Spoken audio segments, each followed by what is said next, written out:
Vers 6 heures du matin, le président Poutine s'est adressé à son pays pour lui annoncer que les forces armées russes étaient en train d'attaquer l'Ukraine. Mais ce discours ne vous a pas été présenté en France, et pour cause, parce qu'en fait les trois quarts de ce discours ne mentionnent même pas l'Ukraine. Les trois quarts de ce discours sont focalisés sur l'attitude des États-Unis depuis 1945 et singulièrement sur ce qu'ils font depuis la dissolution de l'Union soviétique. Ce discours énumère les crimes commis par les États-Unis depuis l'agression en Yougoslavie jusqu'aux événements au Proche-Orient, euh, en, en Irak, en Libye, en Syrie, etc. Et la question posée par Vladimir Poutine, c'est quand pouvons-nous arrêter les États-Unis de détruire ainsi progressivement le monde entier. La question ukrainienne ne vient qu'après. Parce que pour Vladimir Poutine, la question ukrainienne, c'est uniquement l'aide aux républiques populaires du Donbass. Et vers 13h15 aujourd'hui, le président Macron s'est adressé aux Français pour dire son soutien à l'Ukraine. Alors je voudrais revenir sur ce qu'a dit le président Macron parce que pour moi c'est l'exemple même de l'hypocrisie occidentale.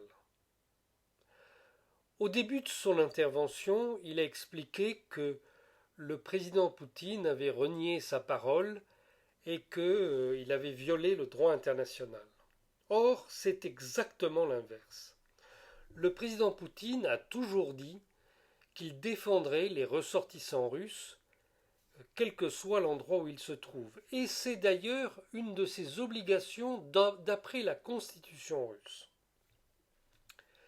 Il n'a jamais renié sa parole, puisque dès le début de l'affrontement qui a lieu aujourd'hui, c'est-à-dire il y a 3 mois, dès le début de cet affrontement, il a toujours dit qu'il défendrait la Russie, y compris les armes à la main si c'était nécessaire. Mais surtout, il a expliqué qu'il voulait défendre le droit international et ce matin, je vous ai expliqué, vraiment il y a beaucoup d'éléments en ce sens, que d'un point de vue du droit international, pas du droit selon la communauté internationale, qui n'est qu'un ensemble de règles qui n'a pas été approuvé par l'ensemble des États. Donc si je reviens au droit international, le président Poutine a raison. La, la deuxième chose qu'il a dite, c'est que il avait tout fait pour éviter cette guerre. Là aussi, c'est faux, c'est absolument faux. Oui, le président Poutine est allé à Moscou de bonne foi pour tenter de concilier la position des États-Unis et celle de la Russie. Mais si cet entretien a duré si longtemps, c'est parce que 5 heures, je crois, avec le président Poutine, c'est parce que Vladimir Poutine lui a expliqué les tenants et les aboutissants du problème, que lui, il ignorait. Notamment, il ignorait le fait que, d'après les traités de l'OSCE, l'ensemble de l'extension à l'est de l'OTAN est illégal en droit international. Donc, après cet entretien, vraiment tout le monde était de bonne foi, euh, Sergueï Lavrov, le ministre des Affaires étrangères russe, a adressé une lettre à la France, mais aussi aux 56 autres États signataires de ces déclarations de l'OSCE.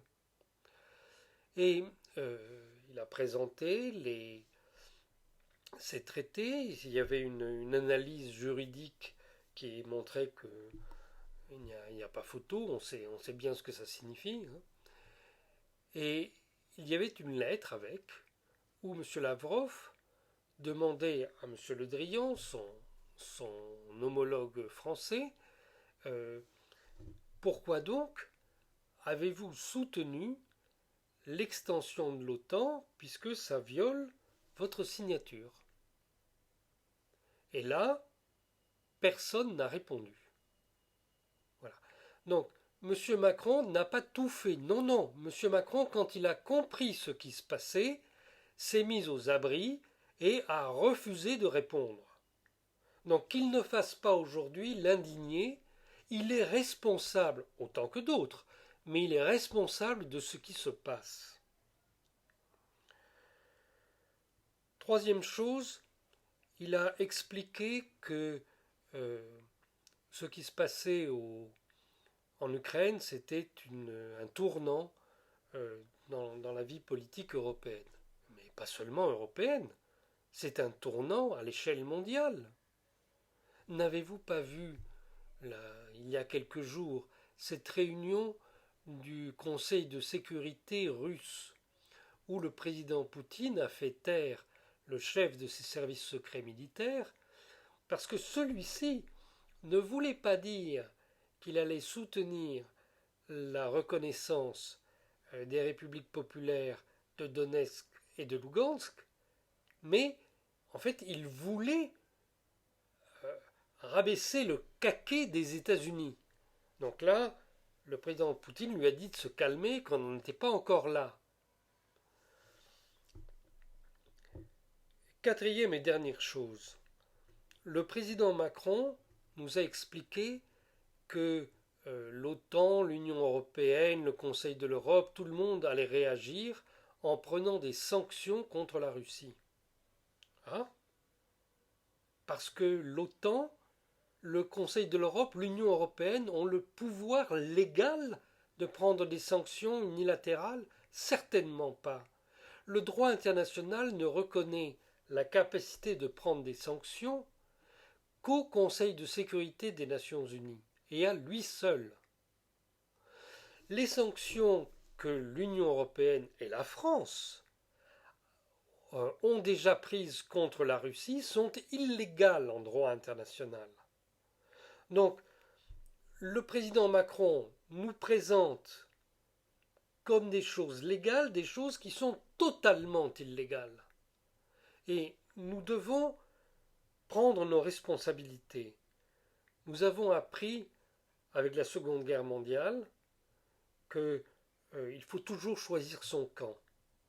Il y a ceux qui ont choisi de se rallier à l'Allemagne hitlérienne. Aujourd'hui, il y a ceux qui ont choisi de soutenir les États-Unis dans la destruction à laquelle ils se livrent des États les uns après les autres. Ah, c'est loin, c'est pas chez nous. Oui. Et il y a un autre choix, celui de défendre le droit et notre patrie. Et c'est ce choix-là qui doit être le nôtre.